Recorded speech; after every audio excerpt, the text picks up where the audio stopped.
Welcome to the Christian Success Show, the show that helps you achieve more success in every area of your life. I'm your host, Wes Young. Thank you for joining me today. The Christian Success Show is brought to you by Christian-Success.com. Visit Christian-Success.com to join the community and check out the special $7 deals designed to help you achieve big success in specific areas of your life. If you want personal help achieving more success, you can find out how to work with the top Christian life, success, and business coach and consultant at Christian-Success.com/coach. Now, let's get started with today's show. Today's show is how to start a consulting side business. And the first thing I want to talk about is the differences and similarities between a consulting side business and a coaching side business. I've done another show on how to start a coaching side business, and if you're interested in that, you should look that show up and listen to it. Basically, the difference between consulting and coaching is consulting is usually done with a business of some sort, and it's more to do with increasing profits one way or another. It's not always called profit consulting, but usually it's with a business. And when you're coaching, you can coach on business topics, but there's also other types of coaching: success coaching, life coaching, health coaching, relationship coaching, things like that. And there are some things that cross over between coaching and consulting. But consulting tends to be more about identifying issues and telling businesses or business owners or employees how to fix these issues. In other words, you're giving them solutions that they can implement, whereas coaching is often more about helping people figure out how to achieve what they want to achieve. And it's not always giving them directions. Sometimes it's helping drag out the solutions from them. The fact is, most people, whether it's in consulting or coaching, have a pretty good idea of what they need to do, but for some reason they're not doing it. However, in consulting, sometimes businesses are kind of blind to what you can see from the outside, so sometimes they do need to be told what they're not seeing. And while this also happens in coaching, and you can do some coaching where you're giving direct input and telling people things that they need to do or need to improve on, that's really kind of the difference. Is consulting is more telling, and coaching is more helping them discover and solve things on their own. So, when I talk about how to start a consulting side business, and before I get to that, I have quite a bit of experience in consulting. I've been consulting off and on for several years. I've consulted with businesses that were doing over $1 billion a year, and all the way down to businesses that were just getting started and trying to get into profit. So I've consulted with a wide range of businesses. So one question I get a lot when people ask me about starting a consulting side business is, do you have to be a business expert to be a business consultant? And first of all, no, you don't have to be a business expert. You really don't have to be an expert in anything, though it helps. Because as long as you have something that you know or can help with that the business or owner or the employees don't know or don't do as well that you can help them with, then you have something you can offer. But I want to focus on the part in that question that says business, because a lot of people think of consultant and they think that you have to go into a business and you have to give them this list of things to help them make more money. Well, that's great, and that's one kind of business consultant, but here's a short list I threw together, and this is not even close to a complete list of things that consultants do. Communication consultant, time management consultant, sales consultant, information technology consultant, search engine optimization consultant, leadership consultant, success consultant, process consultant, systems consultants, marketing consultant, advertising consultant, human resources consultant. See, a lot of those have something to do with business, but not all of them jump right out and scream business consultant at first. But there are consultants in all of these areas and in many more that work with businesses all around the world. So don't make the mistake of thinking that you have to know everything there is about business to be a business consultant. You don't even have to have a certain level of education to be a business consultant. Experience is often more valuable than education. When I started consulting, I have an MBA, Master's in Business Administration, and that helped me find clients at first simply because of that. But I quickly found out that the most effective things I was able to help businesses with were things I actually learned from experience. They didn't have anything to do with what I learned getting my master's, even though that was a valuable experience and I have used it. Most of what I help businesses with, I learned by actually working in and running and owning businesses. So your qualifications aren't as important as you probably think.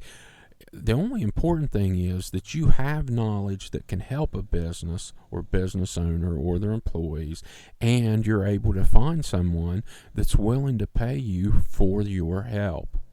So, finding clients is the biggest thing you're going to deal with when you're a business consultant. And there's a lot of different ways to find your first and additional business people you can consult with.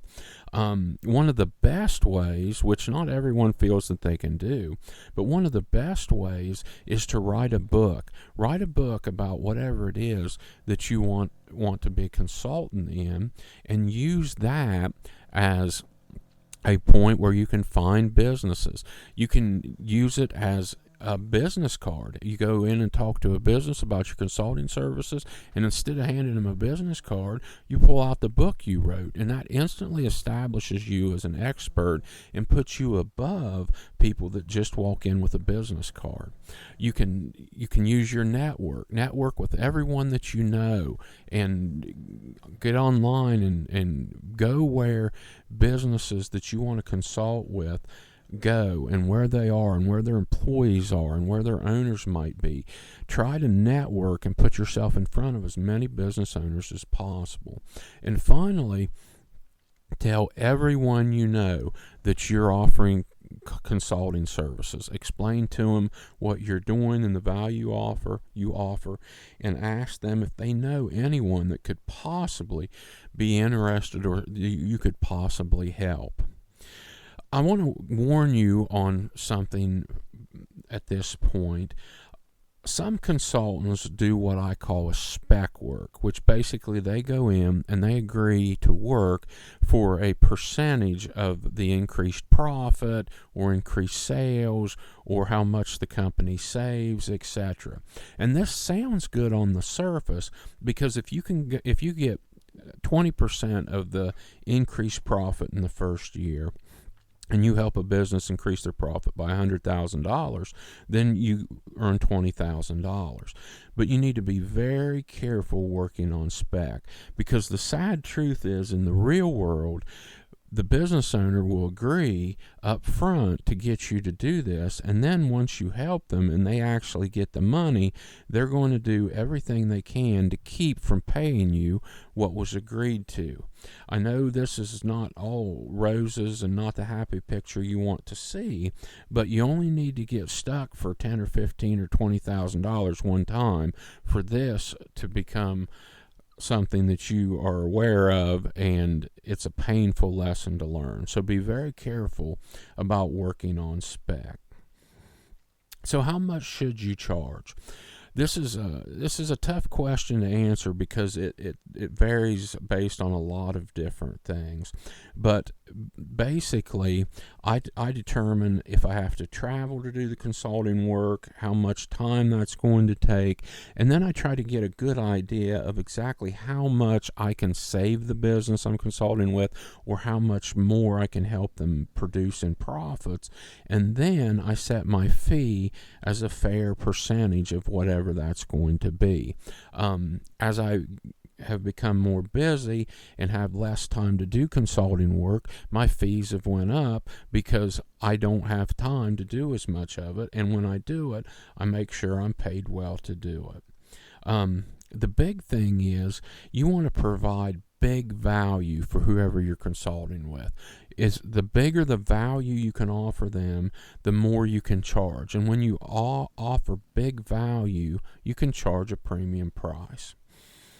There's a few more things about marketing that can help you find clients. You can write white papers and use them as lead generation. You can identify 100 businesses that you'd like to consult with, write a white paper that deals in depth with something that all of these businesses are facing, and then send a copy to each of the business owners and offer them a chance for a free phone call, or offer to send them the book if you've written a book. This is a lead generation type thing. Start local. Start with your local businesses, the businesses you use now and the businesses you can drive to or visit in person, and then branch out from there. Do you need a website? I would say yes. Most consultants should build a simple website that lists what they do and offers a way for businesses to look you up online. A lot of businesses look people up online before they start doing business with them. Do you need office space? At first, you do not need office space. You don't need the extra expense. You don't need to spend the money. As a matter of fact, I've never used a designated office space outside of my home for consulting. Most of my consulting now is done over the phone. However, when I have to consult with a business that can't be done over the phone, I usually travel to the business and do the consulting there. Basically, when you're trying to find business consulting clients, you need to build trust. And that's where a lot of the things I talked about, writing a white paper, writing a book, or talking to people that you already know and asking them who they might know could use your help, and networking, as you're building trust one step at a time. And the more trust you build with the business owners, the easier it is to get them to use you as a consultant. And what you're really shooting for is to become a trusted advisor. Once you become a trusted advisor, the business owners turn to you when they need help, and this can help you ensure long-term clients. So that's how to start a consulting side business. I want to sincerely thank you for joining me today. I know that you have plenty of options on how you spend your time, and it's an honor you're letting me help you achieve more success in your life. God bless you. Don't forget to check out the special $7 deals designed to help you achieve more success in specific areas of your life at Christian-success.com. If you want personal help achieving more success, you can find out how to work with the top Christian life, success, and business coach and consultant at Christian-success.com/coach. Have a blessed day.